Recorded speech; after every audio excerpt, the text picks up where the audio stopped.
Sound suppression water system is activated. 15 seconds and counting. T-minus 10, 9, 8, 7, main engine start.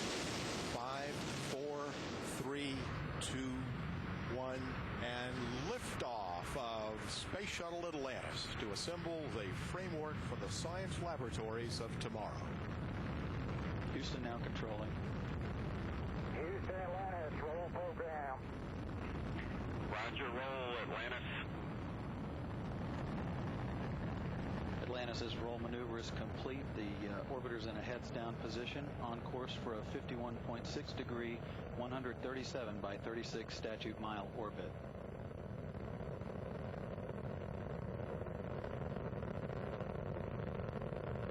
All systems in good shape. Engines throttling down as Atlantis prepares to maneuver through the area of maximum dynamic pressure on the vehicle in the lower atmosphere. Already 7 miles away from the Kennedy Space Center at an altitude of 5 miles.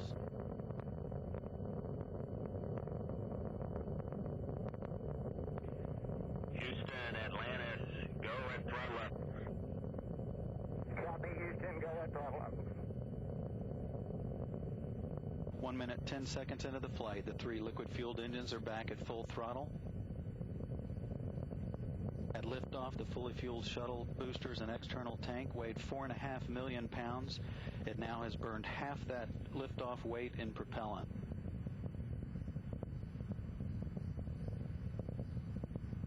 One minute, 30 seconds. All hydraulic systems in good shape. The electricity producing fuel cells also in excellent shape as Atlantis heads downrange, 18 miles from the Kennedy Space Center at an altitude of 18 miles. The next event is burnout and separation of the twin solid rocket boosters, which are burning propellant at a rate of 11,000 pounds per second.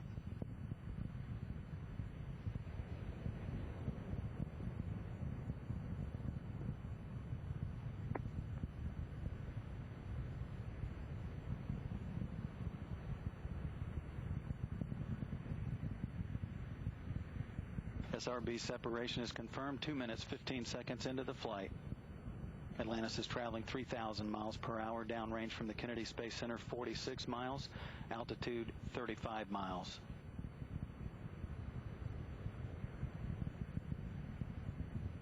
Ignition of the twin orbital maneuvering system engines on the tail of the orbiter, providing an additional boost toward ascent and heading off toward the International Space Station.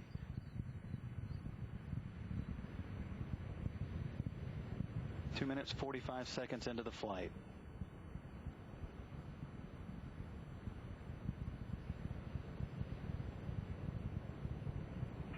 Atlantis, 2-engine TOW. Copy, 2-engine TOW.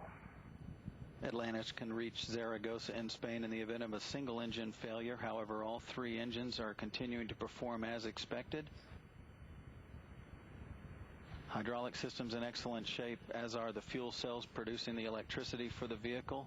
3 minutes, 20 seconds into the flight. Atlantis is 97 miles downrange at an altitude of 51 miles, traveling 6,000 miles per hour. Views from the external tank camera looking down the vehicle. Very quiet here in Mission Control as the flight control team continues to watch over all systems, everything continuing to go very smoothly with Atlantis' voyage to the International Space Station. 3 minutes, 50 seconds into the flight.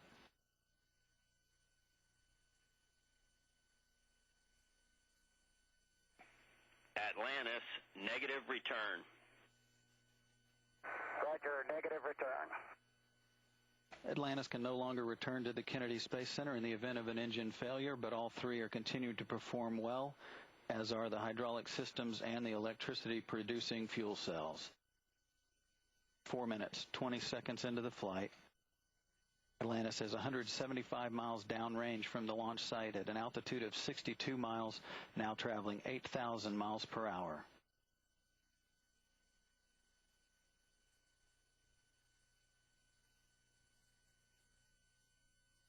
The twin orbital maneuvering system engines continue to provide an additional boost to Atlantis as it heads toward the International Space Station.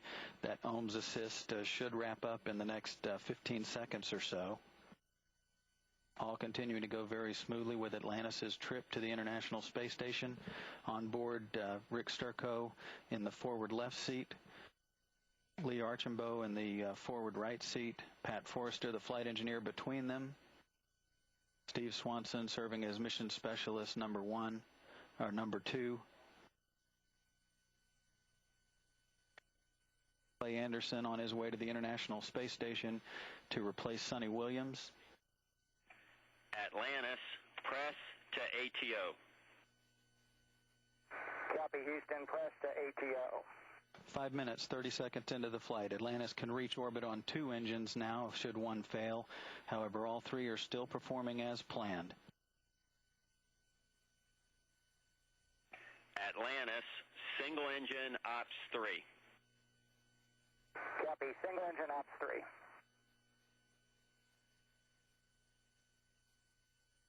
5 minutes, 55 seconds into the flight. Atlantis beginning to roll to a heads-up position. The onboard guidance system putting Atlantis on a trajectory toward the International Space Station. Atlantis, single engine, Zaragoza 104. Copy, single engine, Zaragoza 104. And that call means that Atlantis can reach Zaragoza in Spain on 1 engine. Press to MECO. Here it comes. You know, gentlemen, we say it so many times, but really, picture-perfect launch is the apt description for this, Tom. It's just exquisite to see this all coming off as planned, and after this 3 extra months of waiting, it's extra rewarding to see that. I mean, anything that you saw at all that bothered you with this launch, Tom? Oh, not at all, and I've been watching the ascent from the external tank camera here. Not a single flick of debris has come off that I've seen, and this is really good news for the health of the heat shield. The external fuel tank is next.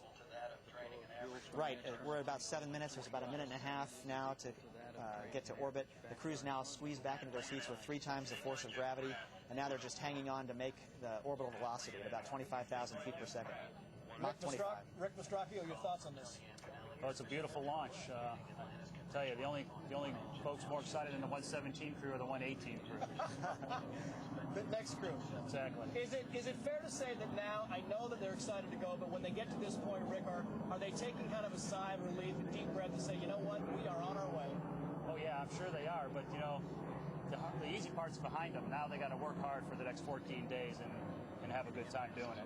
Now you got to rush, and it's kind of been, as we talked about earlier, Tom, standard operating procedure. The first day, what they're going to do now in the wake of the Columbia disaster is they spend the first day just kind of going over this thing with a fine-tooth comb inside and outside to make sure there are no bumps and bruises. Yeah, today they unlimber the robot arm, get it ready to go, and then when they wake up after their sleep period tonight, they'll start that detailed inspection of the heat shield. And so far, we don't see anything that has affected the heat shield. It'll probably be routine, but that's a necessary precaution now after the accident. And you know that right now that everybody involved in this is going to take the pictures that we saw, take all the cameras, and go over every angle as closely as possible. That's right, with an eye towards any kind of damage that could affect their return to Earth in about 11 days. And of course, the space station crew is going to be a big part of that data gathering with their cameras as they dock on the 3rd flight day. Yeah, and guys in New York, let me know when we can turn the launch back around, because I want to show it one more time. It really was magnificent, and no matter how many times you see it in person or on television, it really is just an awesome view. Shut down to the main engines. Next, the tank's coming off.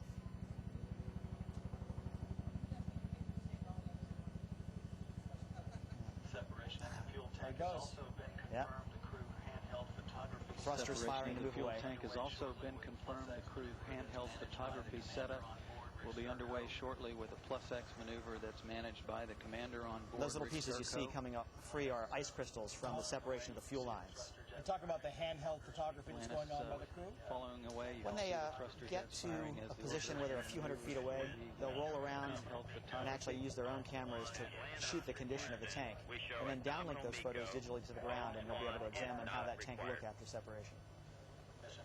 Atlantis, drones, one not request. It's really magnificent. Mission specialist You know, they dock on day Forrester 3. will be using a still They'll camera dock on with a day 3. 400mm lens. They're on planning it. 3 spacewalks. They may need more spacewalks. And